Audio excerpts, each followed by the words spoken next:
mahal. Pertama, jika koin Pi murah, katakanlah 1 Pi sama dengan $1, maka, transaksi hanya bisa untuk jual beli bakso dan makanan ringan. Tidak akan bisa mampu membendung permintaan pembelian logam, migas, hasil hutan, laut, manufaktur antar negara. Jika koin 1 Pi sama dengan $1, maka membutuhkan triliunan koin yang di-mining, sementara koin di-mining oleh Pionir hanya 65 miliar saja.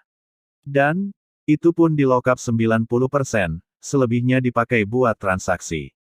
Jadi tersisa hanya 6,5 miliar koin saja. Jadi jika 6,5 miliar dolar AS dikalikan $1, maka akan ada transaksi maksimum 6,5 miliar dolar, maka, teori koin Pi Project jangka panjang akan gagal, proyek pun tutup.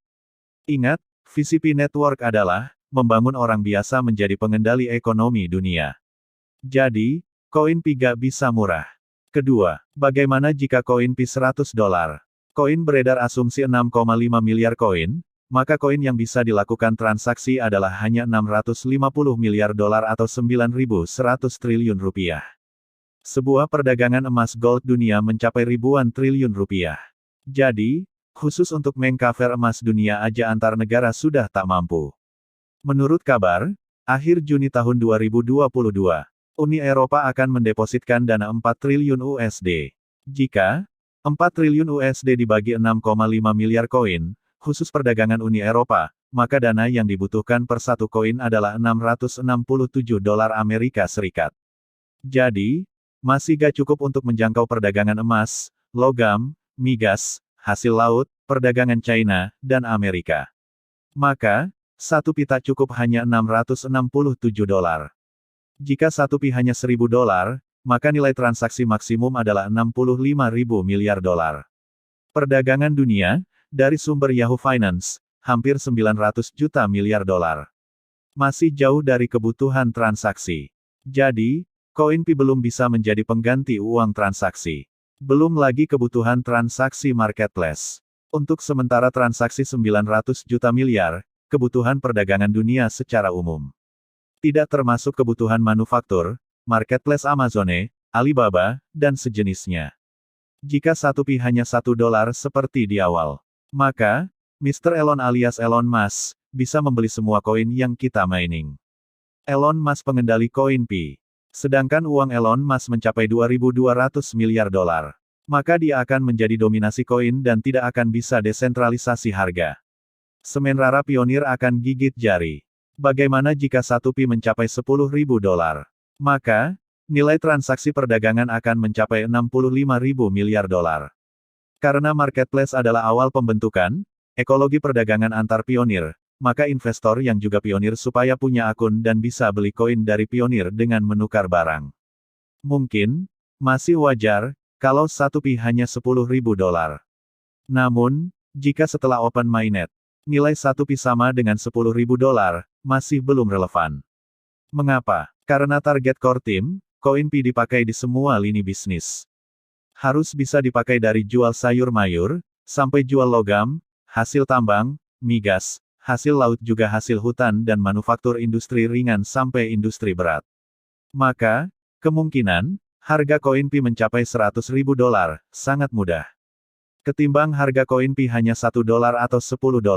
Artinya, 650 miliar koin Pi yang beredar, bisa mengcover 60% perdagangan dunia yang mencapai hampir 900 juta miliar dolar AS. Mengapa bisa terjadi? Karena di sini, semua pelaku ekonomi, baik dari industri baja, sampai industri rumah tangga luar ekosistem Pi Network akan membutuhkan koin Pi untuk menjadi alat bayar. Jika kurang koin Pi di market, core team masih punya 20 miliar koin yang akan digelontorkan ke market. Namun, angka $100.000, ini hanya akan terjadi, jika semua ekosistem berjalan dengan baik dan sudah sempurna dan semua pelaku ekonomi dari seluruh dunia mengetahui dan memakai sebagai alat tukar. Lantas, berapa nilai yang relevan dalam close mainnet? Menurutku, angka $1.000 sampai $5.000, masih bisa relevan, masih bisa diterima di pasar. Karena pelaku pasar di close mainnet adalah para pionir semua. Ada memang penambangan murni, ada memang investor sebagai penambang. Di mana investor tersebut menjadi pionir siap menampung koin dari penambang murni lainnya. Setelah ekologis berjalan dengan baik, para vendor besar di mana mereka investor juga pionir, yang menukar uang fiatnya ke barang dan menukar barang ke koin Pi. Dan pionir murni telah menerima barang yang mereka butuhkan. Disinilah pionir akan menjadi kaya raya. Namun, vendor besar atau investor yang juga pionir juga akan bertambah kaya. Semisal, pionir punya 1000 koin Pi. Mereka memakai 100 koin ditukar ke barang. Pionir murni hanya mendapatkan manfaat 100 koin Pi dikali harga koin yang berlaku. Misalnya $1000 per koin Pi. Maka, pionir sudah beruntung mendapatkan $100.000 atau sekitar 1,4 miliar. Beda dengan pelaku ekonomi yang punya uang fiat banyak. Mereka menukarkan 2 triliun rupiah, ditukar ke barang lalu mendapatkan koin senilai 2000 koin Pi. Dengan asumsi nilai harapan kelak, 1 Pi akan bernilai $10.000 per koin Pi. Maka, pionir yang punya uang 2T akan mendapatkan uangnya menjadi 20 triliun. Jadi, tetap aja si pemilik uang fiat besar merasa beruntung dibanding yang hanya ngeklik siang malam hanya mendapatkan satu mobil Alphard senilai 1,4 miliar.